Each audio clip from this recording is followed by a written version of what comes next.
안녕하세요. 오늘도 사연살롱을 찾아주셔서 감사합니다. 40대 초반 여성이에요. 명절이 다가오니까 어린 시절 기억이 새록새록 떠오르네요.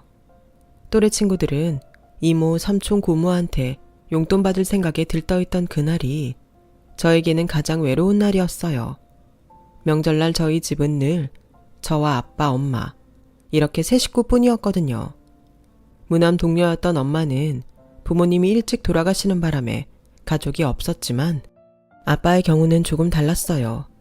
아빠는 국민학교에 들어가던 무렵 친할머니가 병으로 돌아가시는 바람에 계모 손에서 자라야 했대요. 계모는 아빠보다 5살 많은 형과 3살 많은 누나를 데리고 왔는데 둘 다 어찌나 성격이 사나운지 하루도 아빠를 울리지 않는 날이 없었어요. 늘 형제가 있는 친구들이 부러웠지만 이런 형제라면 차라리 없는 게 나을 것 같다는 생각이 들 만큼 힘들고 혼자 있을 때보다 훨씬 더 외로웠대요. 계모는 저희 아빠를 눈의 가시로 생각할 뿐 전혀 자식으로 받아들일 생각이 없는 사람이었어요. 할아버지 앞에서 여느 집 엄마들처럼 아빠를 살뜰히 살피고 아끼는 척을 했지만 그게 다 쇼였거든요. 할아버지가 대문을 나서는 순간부터 아빠를 구박하기 시작했으니까요. 배고픈 건 예사고 자기 기분에 따라 저희 아빠한테 화풀이를 하기 일쑤였거든요. 할아버지가 돈 많은 사업가긴 했지만 근검절약이 몸에 밴 분이라서 계모의 씀씀이에 불만이셨나 봐요. 그래서 두 분은 돈 문제로 자주 말다툼을 벌이셨는데 그럴 때마다 계모는 저희 아빠를 괴롭혔던 거죠.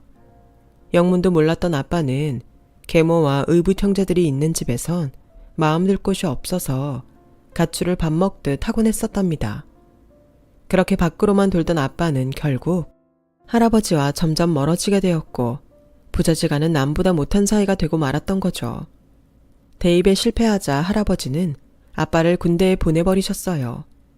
군대에 갔다 오면 정신을 좀 차리지 않을까 생각하셨던 거죠. 하지만 그게 마지막이 될 줄 누가 알았겠어요. 아빠가 군에서 상병을 달던 무렵 할아버지께서 갑자기 세상을 떠나셨거든요. 아무리 눈만 마주쳐도 으르렁대던 부자라곤 해도 세상 유일한 혈육인 부친이 돌아가시자 아빠는 신체의 일부가 떨어져 나가는 것처럼 고통스러웠대요.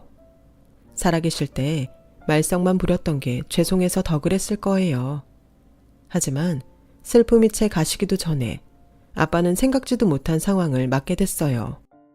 제대 후 집에 돌아와 보니 낯선 이들이 아빠 집에서 살고 있더라지 뭐예요. 계모가 형만 누나만 데리고 몰래 이사를 가버렸던 거예요. 어렵게 수소문에 계모를 찾아갔더니 오히려 당당하게 그러더래요. 네 아빠도 죽고 없는 마당에 내가 전처자식까지 끼고 살아야겠니? 그동안 내가 너 때문에 마음고생한 것만 생각하면 이가 갈려 아주. 네 아빠가 그렇게 일찍 죽은 것도 따지고 보면 네가 속을 썩여서 그런 거야. 네 놈이 날 과부로 만든 거라고. 그러니까 내 집에서 당장 나가. 어차피 너도 날 엄마로 생각한 적 없었잖아. 우리가 피가 섞인 것도 아니고 살면서 정을 쌓은 것도 아닌데 이제와 부모 자식으로 사는 게 무슨 의미가 있겠니? 안 그러니? 혹여 네 아빠 재산 찾겠다고 온 거라면 일찌감치 꿈 깨라. 네 아빠 죽을 때 전 재산을 나한테 넘겼으니 집도 회사도 다 내 소유야. 헛된 꿈 꾸지 말고 꺼지라고. 안 나가면 경찰 부를 거야. 그 많은 재산을 차지하고도 아빠를 맨몸으로 내쫓은 계모한테 아빠는 아무 말도 하지 못했대요. 남편이 죽으면 재산이 부인한테 가는 건 당연하다고 생각했던 거죠. 지금이라면 유류분 청구 소송을 걸어서 유산의 일부를 뺏었겠지만 상속법에 대한 기초적인 지식이 없었던 아빠는 그 많은 재산을 계모한테 몽땅 뺏긴 채 집에서 쫓겨났어요. 그리고는 친구 자취방에 얹혀 살며 막노동이며 우유 배달 등 몸쓰는 일을 하며 살다가 군에서 운전병을 했던 경험을 살려 트럭 운전을 시작하게 되었어요.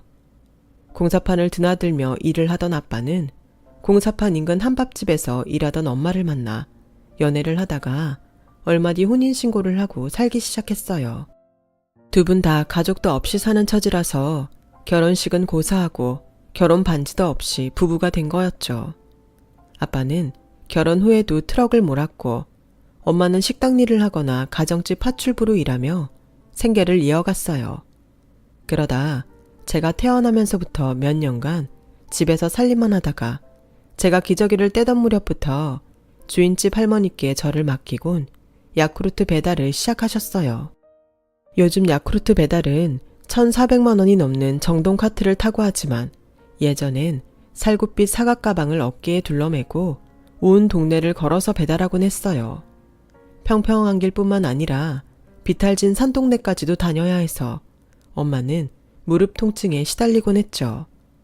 많이 걸어야 해서 운동화를 신고 다녔는데 걷는 양이 하도 많아서 운동화 바닥이 성할 날이 없었어요. 제가 중학교에 다닐 때까지도 엄마는 야쿠르트 배달을 했어요. 그래서 동네 사람들은 저를 볼 때마다 야쿠르트 딸이라고 부르곤 했죠. 어릴 땐 그 말이 그렇게 싫어서 집 밖을 나갈 때 모자를 눌러 쓰거나 고개를 푹 숙이고 다녔어요. 제가 참 철이 없었죠. 엄마는 가족을 먹여 살리느라 그 힘든 일을 하시는데 딸이라는 게 그걸 창피하게 생각했으니 말이에요.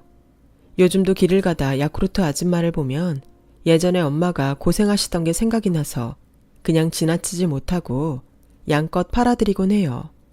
빨리 팔고 들어가 쉬시라고요. 제가 몇 개 팔아드린다고 해서 그분께 큰 도움이 될지는 모르겠지만 그래도 마음이 쓰이는 걸 어쩌겠어요. 제가 고등학교에 들어가던 무렵 아빠는 트럭 모는 일을 그만두셨어요. 장시간 운전을 하다 보니 건강이 많이 안 좋아지셨거든요. 운전 외에는 딱히 기술이 없었던 터라 다른 일자리를 구하기도 어려워서 그동안 모아둔 돈에 대출을 받아서 분식집을 차리셨어요. 엄마 음식 솜씨가 좋은 편이라 주방은 엄마가 맡고 서빙과 잡일은 아빠가 도맡아 하게 되었죠. 근처에 중고등학교가 있어서 손님의 대부분들이 학생이었어요. 주말엔 저도 가게에 나가 가게 일을 돕곤 했었죠. 장사는 그런 대로 되는 편이어서 저희 세 식구 먹고 사는 걱정은 하지 않아도 되었어요. 그런데 제가 고1이던 그해 겨울 사건이 터지고 만 거예요. 대한민국 사람이라면 다 아는 바로 그 외환 위기가 불어닥친 거죠. 은행 대출 이자는 천정부지로 오르고 시중엔 돈이 씨가 마르는 상황이 벌어져서 경기가 얼어붙고 말았죠. 가게를 차릴 때 은행에서 대출을 받은 부모님은 갑자기 오른 대출 이자를 갚느라 전전긍긍하셨고 그나마도 얼마 안 돼 대출금 상환을 하라는 독촉까지 받게 되었어요. 이제 겨우 가게가 자리를 잡아가는 시점에 매출은 떨어지고 나갈 돈은 눈덩이처럼 늘어나니 어쩌겠어요. 부모님은 빚 때문에 가게를 정리하고 다시 일자리를 찾아 나서야만 했죠. 부모님은 제게 등록금 걱정 말고 공부 열심히 해서 대학 갈 생각만 하라고 하셨지만 당장 먹고 살 길이 막막한데 그게 말처럼 쉽게 되나요? TV를 틀면 잘 나가던 기업이 갑자기 부도가 났다거나 가장들이 투신했다는 뉴스만 흘러나오는 시절이었으니까요. 그 시절에도 돈 있는 사람들은 남들의 불행을 밟고 돈을 쓸어 모았다지만 저희 집처럼 없이 사는 집 사람들은 당장 먹고 살 걱정이 앞설 뿐이었죠. 아빠는 다시 트럭이라도 몰려고 자리를 알아보셨지만 경기 침체로 건축시장도 얼어버려서 자리는 쉽게 나지 않았어요. 엄마는 다시 파출 일을 시작했고 식당 설거지며 보따리 장사까지 돈 되는 일이면 뭐든 하셨어요. 그러다 동대문 시장 근처에 식당 주방 아줌마로 취직을 하셨고 가게 사장님 도움으로 아빠도 근처 시장에 취직을 하게 되셨어요. 동대문 도매시장에서 옷을 배달하는 지게 일을 하게 되셨거든요. 당시 도매시장에서는 길 건너 두타나 밀리오레에 옷이랑 물건을 보낼 때 지게꾼을 불러서 배달했는데 저희 아빠가 그 일을 하게 된 거였죠. 그걸 몰랐던 저는 친구들을 따라 밀리오레에 옷 구경을 하러 갔다가 옷보따리를 지게에 지고 후문으로 들어서는 아빠를 보게 되었어요. 너무 당황해 얼른 화장실에 숨었는데 다행히 아빠는 저를 못 보셨을 거예요. 아빠가 창피해서 숨었던 건 아니에요. 오히려 그 반대였어요. 아빠가 저를 보면 창피해 하실까봐 그 걱정에 숨은 거니까요. 그동안 저는 아빠가 배달 일을 한다고 하셔서 차로 짐을 옮기는 일인 줄 알고 있었거든요. 그런데 지게를 지고 그렇게 힘들게 돈을 벌고 계셨다니 너무 죄송해서 눈물이 나더라고요. 엄마 아빠가 힘들게 사시는 게 마치 저 때문인 것만 같아서요. 화려한 조명이 짱짱하게 빛나고 신나는 유행가가 울려 퍼지는 곳에서 다른 친구들과 쇼핑을 하는데 아빠는 지게를 지고 쇼핑 상가 정문도 아닌 후문으로만 드나들 수 있었던 거예요. 한겨울에도 땀을 뻘뻘 흘려가며 양 어깨에 가장의 무게를 짊어지고 밤낮으로 뛰어다니셨던 거죠. 그 모습을 본 이후로 저는 정신을 차리고 공부를 했어요. 성공해야 내 부모님을 가난에서 구할 수 있을 거란 생각으로요. 그러기 위해서는 좋은 대학에 들어가 번듯한 회사에 취직을 해야 한다고 생각했거든요. 왜 그렇게 부모님이 제 대학 진학을 바라셨는지 그제야 알 것 같았어요. 배운 거 없는 당신들처럼 고생하고 살지 않기를 바라는 마음을요. 아마 그날 그곳에서 아빠를 보지 못했다면 저는 대학에 들어가지 못했을지도 몰라요. 집안 형편을 탓하며 대입도 포기하고 살았을 테니까요. 대학에 입학한 저는 매학기 장학금을 타기 위해 죽어라 노력했어요. 밥값이랑 차비를 벌기 위해 과외도 하고 학원 아르바이트도 했죠. 방학 때는 카페나 호텔 뷔페에서 서빙 아르바이트도 했어요. 고생하시는 부모님을 생각하면 집에서 편히 지낼 수만은 없었거든요. 덕분에 지금도 생활력은 누구보다 강한 편이랍니다. 대학을 졸업하자마자 바로 취업에 성공한 저는 첫 월급을 받자마자 부모님께 몽땅 드렸어요. 그동안 여행 한번 제대로 못 가고 일만 하고 사신 두 분이 안타까워서 늦었지만 이제라도 신혼여행을 다녀오시라고 드린 거였죠. 우리 딸이 힘들게 번 돈을 어떻게 놀러 가는데 쓸 수가 있겠니? 이건 엄마가 잘 맡아뒀다가 나중에 너 시집갈 때 혼수 비용에 보탤게. 돈은 또 벌면 되지만 추억은 돈으로 살 수 없는 거잖아.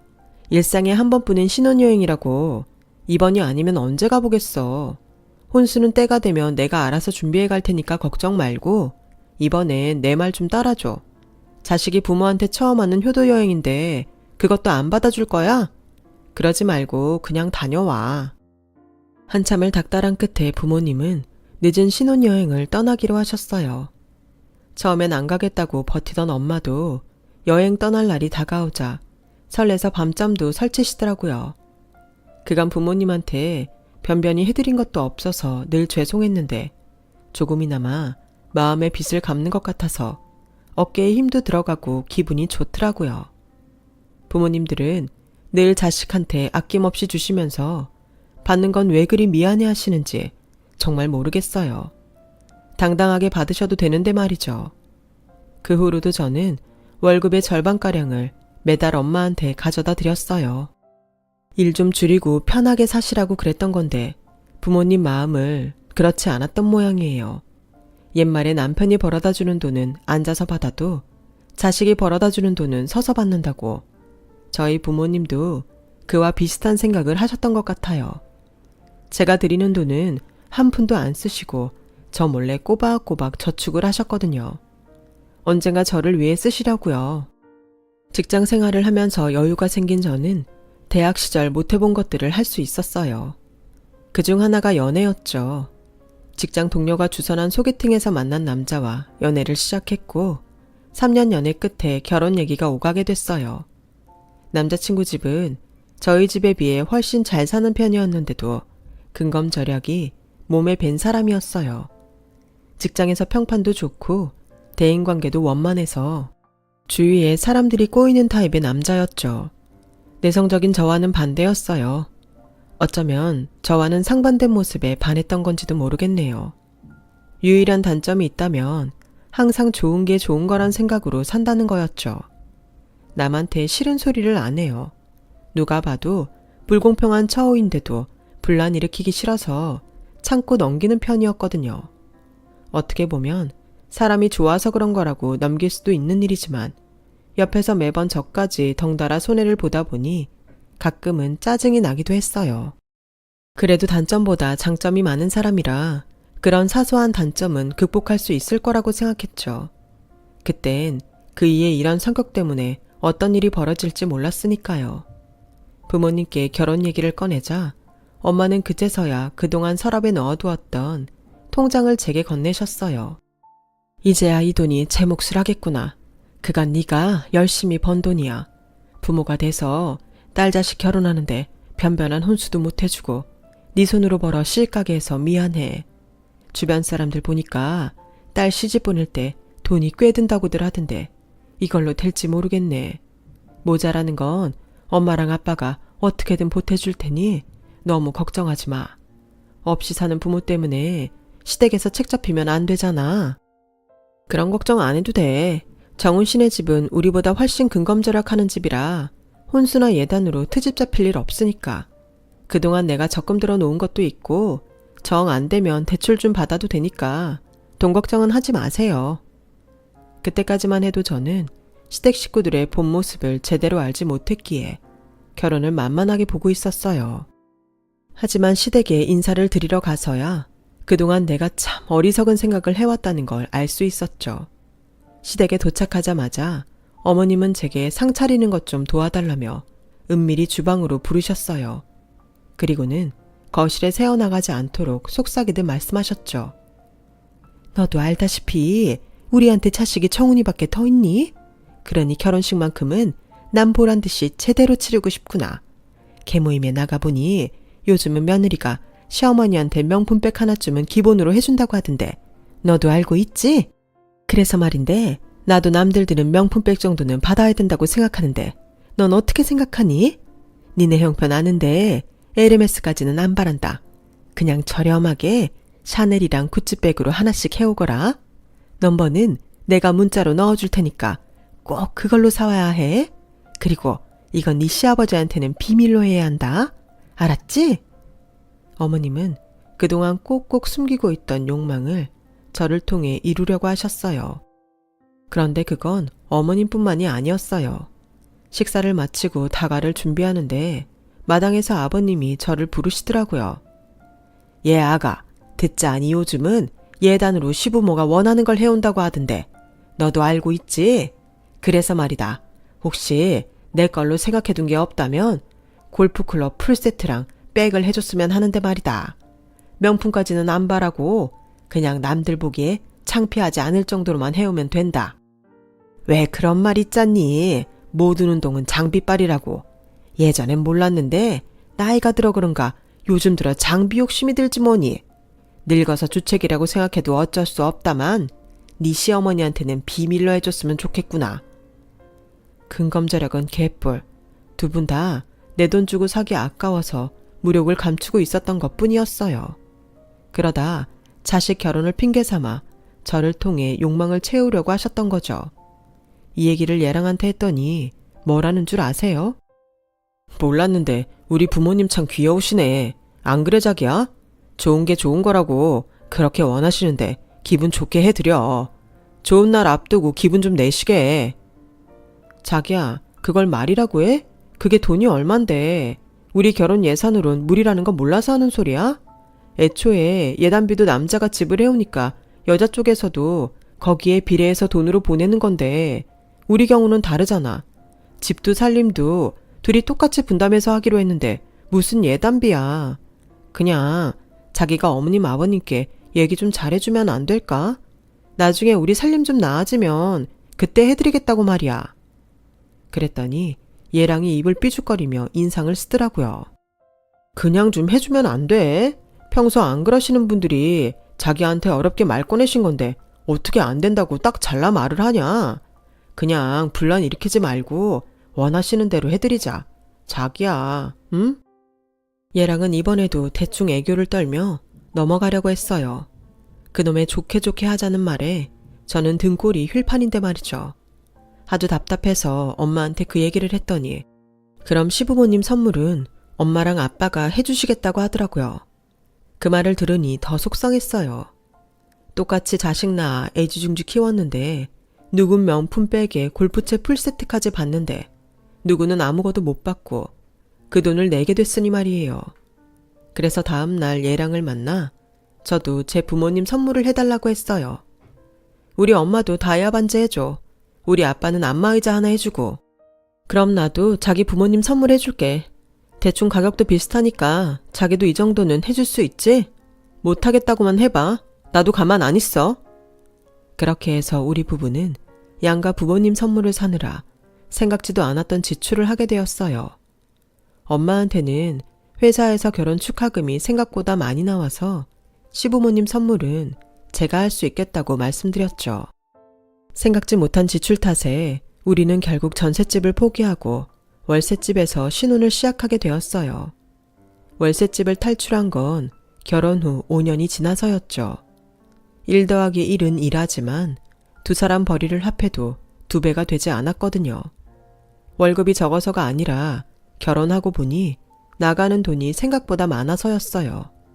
대부분의 지출은 시댁 때문이었죠. 어머님은 마치 제게 돈을 맡겨둔 사람처럼 툭 하면 제게 장을 봐오라고 하시거나 지인들한테 보낼 생신 선물, 명절 선물 등을 사오라고 하시면서 단 한 번도 돈을 주지 않으셨거든요.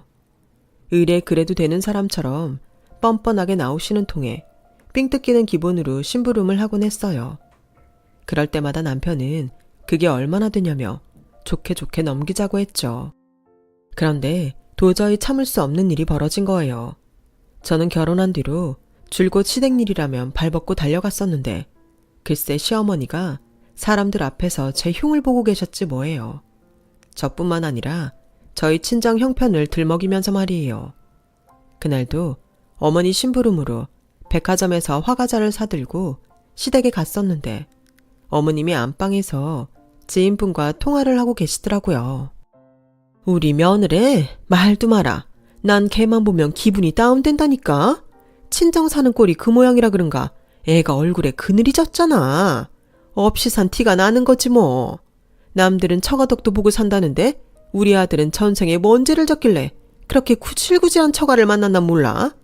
처가덕을 보기는커녕 나중에 장인장모 뒤치다거리나 안 하고 살지 모르겠다. 그 부모의 그 자식이라고 뭘 제대로 써보고 살았어야 물건도 고르는 눈이 있지. 이건 뭐 심부름 하나 시키면 죄다 싸구려만 사들고 온다니까. 아, 며느리라고 하나밖에 없는데 이렇게 수준이 안 맞아서 어디 데리고 나가지도 못한다니까. 어머님이 저를 그렇게 생각하는 줄은 꿈에도 몰랐어요. 그동안 시댁에 잘 보이려고 노력했던 게 모두 헛짓이었던 거예요. 그래서 그날 이후 시댁을 멀리하게 되었고 명절이나 시부모님 생신을 제외하곤 시댁엔 남편만 보냈어요. 저는 어떻게든 핑곗거리를 만들어 가지 않았죠. 그랬더니 명절에 시댁에 가면 밀린 일감 풀어놓듯 제게 일 시킬 궁리만 하시더라고요. 1년에 몇 번 안 되는 날이니 꾹 참고 견디곤 했는데 도저히 참을 수 없는 일이 벌어지고 만 거예요. 2년 전 추석 전날이었어요. 아침부터 시어머니가 언제 올 거냐고 전화를 하셨더라고요. 안 그래도 장 보는 길이라고 했더니 이제 장을 봐서 언제 음식을 하냐고 타박을 하시더라고요. 안 그래도 손에 시장 본 것들이 잔뜩 들려 있어서 통화하기도 힘든데 끊을 생각도 않고 짜증을 내시니 정말 미치겠더라고요. 그렇게 한참을 혼나고 전화를 끊었는데 친정 아빠가 전화를 했더라고요. 엄마가 쓰러지셔서 응급실에 있는데 아직 의식이 안 돌아온다면서 병원에 와줄 수 있냐고 하셨어요. 장을 보다 말고 그 길로 병원으로 달려간 저는 남편을 불러서 장 본 걸 시댁에 가져가라고 했어요. 아무래도 엄마가 깨어날 때까지는 아빠랑 병원에 있어야 할 것 같아서요. 남편도 시댁에 들렀다가 바로 오겠다고 하곤 시댁으로 향했죠. 그런데 오기로 한 남편은 오지 않고 시어머니한테 전화가 왔더라고요. 너 제정신이니? 내일 당장 차례를 올려야 되는데 음식도 안 하고 거기서 뭐 하고 있는 거야? 설마 이 많은 음식을 나보고 혼자 하라는 건 아니지? 긴 말 필요 없고 당장 집으로 와라. 네가 의사도 아닌데 병원에서 지키고 있는다고 네 엄마가 깨어난다디? 그러니 쓸데없는 짓 말고 당장 와. 쓸데없는 짓이라고요? 무슨 말을 그렇게 하세요? 어머님이 쓰러지셔서 의식도 못 찾고 있다면 그 이한테 지금 저한테 한 것처럼 말씀하실 수 있으세요? 아니시죠? 어떻게 어머님은 어머님 자신밖에 모르세요? 저요, 지난 5년간 명절마다 혼자서 음식해서 차례상 차렸어요. 그런데 저 혼자 음식할 땐 별것 아닌 것처럼 말씀하시더니 어머님 혼자 음식하려니 그렇게 억울하세요? 다른 일도 아니고 친정엄마가 의식도 없는 상황이라 그런 건데 어쩜 그렇게 매정하게 구시냐고요. 제가 어머님한테 뭘 그렇게 잘못했길래 집에서 부리는 종년대하듯 그러냐고요. 저도요. 저희 집에선 귀한 딸이에요. 어머님 아들만 귀한 거 아니라고요. 아무튼 저 이번 추석엔 시댁 못 가니까 어머님이 음식을 하시든 마트에서 사다 쓰시든 마음대로 하세요. 화딱지가 나서 그간 쌓인 말들을 쏟아내곤 전화를 끊었어요. 그러자 시어머니가 줄기차게 전화를 하시더라고요. 전화를 받아봤자 싸움만 길어질 것 같아서 아예 전원을 꺼버렸어요. 그랬더니 기어이 남편을 끌고 병원에 오셨더라고요. 너 이리 와. 네가 뭔데 그따위로 전화를 끊어? 네 부모가 그리 가르치디? 시어머니 말씀하시는데 전화 끊으라고. 아무리 보고 배운 게 없는 집구석에서 자랐다지만 그렇다고 이렇게 대놓고 티를 내야겠니? 네 성질이 그 모양이니 네 엄마가 저러고 반송장이 된 거야. 그러게 심보를 곱게 써야지. 그 순간 병실 앞을 지키고 있던 아빠가 우레같이 큰 소리로 버럭 질렀어요. 이게 무슨 개뼈다귀 같은 소리야. 해도 될 말이 있고 안 되는 말이 있지. 인겁을 쓴 인간이 어떻게 그런 소리래. 안 그래도 지 엄마 걱정에 제대로 서있지도 못하는 애한테 뭐가 어째? 너 지금까지 저런 소리를 듣고 산 거냐? 시궁창 같은 입에서 내뱉는 저런 소리를 듣고 산 거냐고. 김서방, 자넨 지금껏 이런 꼴을 보고도 나 몰라라 하고 살았던 건가? 그럴 거면 왜 내 딸이랑 결혼을 한 건가? 자기 여자를 지켜주지도 못할 거면서 왜 내 딸을 데려가선 고생을 시켜? 아버님, 고정하세요. 저희 엄마가 화가 나서 심한 말을 하긴 했지만 진심은 아닐 거예요. 저희 엄마도 걱정돼서 그런 거니까 기분 푸세요. 남편은 이번에도 얼렁뚱땅 넘어가려고 했지만 저희 아빠한텐 어림도 없었어요. 이게 무슨 개소리야. 걱정되는 인간이 그런 망발을 해? 네 놈 귀엔 그게 좋은 뜻으로 들리디? 이거 아주 정신 빠진 놈 아니야. 이봐요 사돈. 내가 지금까지 말 않고 있었는데 더는 안 되겠네요. 더러운 성깔 주체 못해서 아무한테나 시궁창 같은 소리를 퍼붓는 그쪽도 그렇고 이런 정신 빠진 허수아비 같은 사이놈도 더는 그냥 못 보겠소. 그러니 더 길게 끌 거 없이 끝냅시다. 사돈이고 뭐고 그만 두자고요. 그렇게 알고 돌아가세요. 눈에 불을 켜고 화를 내는 아빠 앞에서 시어머니와 남편은 찍소리도 못하고 발길을 돌렸어요. 그날 저녁 무렵 엄마는 다행히 의식이 돌아왔어요. 발견이 조금만 늦었어도 큰일 날 뻔했는데 다행히 골든타임을 놓치지 않아서 별다른 후유증 없이 얼마 뒤 퇴원할 수 있었어요. 그리고 저희 부부는 결국 이혼을 하게 되었어요. 시댁에 정이 떨어진 지 오래인데다 큰일 앞에서 그저 좋은 게 좋은 거라는 헛소리나 짓거리는 남편을 더 믿고 살 수 없겠다는 결론에 다다랐거든요. 이혼 후 저는 부모님과 함께 아파트로 이사를 했어요. 월세도 전세도 아닌 자가로 구입한 30평대 아파트로 말이죠. 거기다 목 좋은 곳에 작은 건물도 하나 샀어요. 이게 어떻게 된 일이냐고요? 엄마가 병원에 입원해 있는 동안 그곳에서 놀라운 일이 벌어졌거든요. 엄마가 입원해 있던 병원 특실에 부잣집 할머니가 입원해 있었는데 글쎄 그분 아들이 저희 아빠를 보곤 도망치듯 병실로 들어가지 뭐예요. 그래서 아빠랑 따라가 봤더니 거기에 아빠 계모가 입원해 있었던 거였죠. 어릴 때부터 엄마를 통해 아빠의 기구한 사안을 들었던 저는 아빠를 모시고 변호사 사무실에 찾아가 친할아버지가 남긴 유산을 돌려받을 방법이 없는지 물었고 다행히 소송을 걸면 당시 유산의 절반가량을 받을 수 있다고 들었어요. 그 말에 용기를 얻어 소송을 걸었고 재판이 있기도 전에 그쪽에서 합의를 하자는 연락이 왔더라고요. 그렇게 해서 받은 돈이 50억이 조금 넘는 금액이었어요. 물론 소송을 통해 더 많은 돈을 받을 수도 있었겠지만 그동안 없는 셈치고 살았던 돈을 받겠다고 언제 끝날지도 모를 소송에 매달리느니 50억을 받고 끝내는 게 낫겠다 싶어서 그러기로 했죠. 그 돈만으로도 저희 부모님은 더 이상 힘든 일 안 하고 사실 수 있으니까요. 저희 부모님이 건물주가 됐다는 소식을 듣고 전 남편과 전 시부모님은 혹여 콩고물이라도 얻어먹을 수 있을까 싶어 재결합을 들먹이며 찾아왔더라고요. 그동안 병상에 누워있느라 제대로 복수를 못했던 엄마는 그 집 식구들을 보자마자 달려들어가 소금을 가져와 생선에 뿌리듯 사정없이 뿌려댔어요.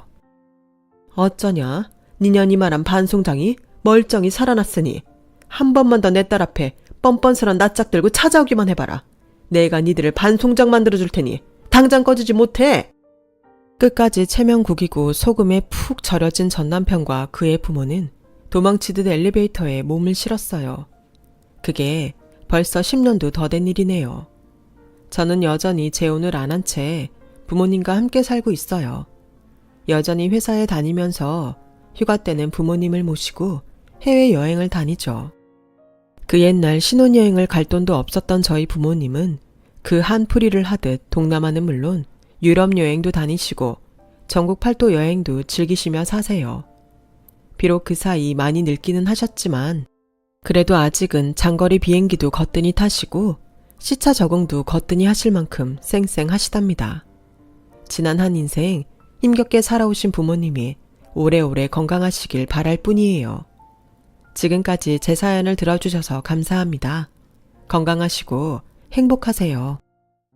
여러분, 사연 댓글에 응원과 현명한 조언 부탁드려요. 좋아요와 구독은 저에게 큰 힘이 됩니다. 오늘도 좋은 일 가득하세요.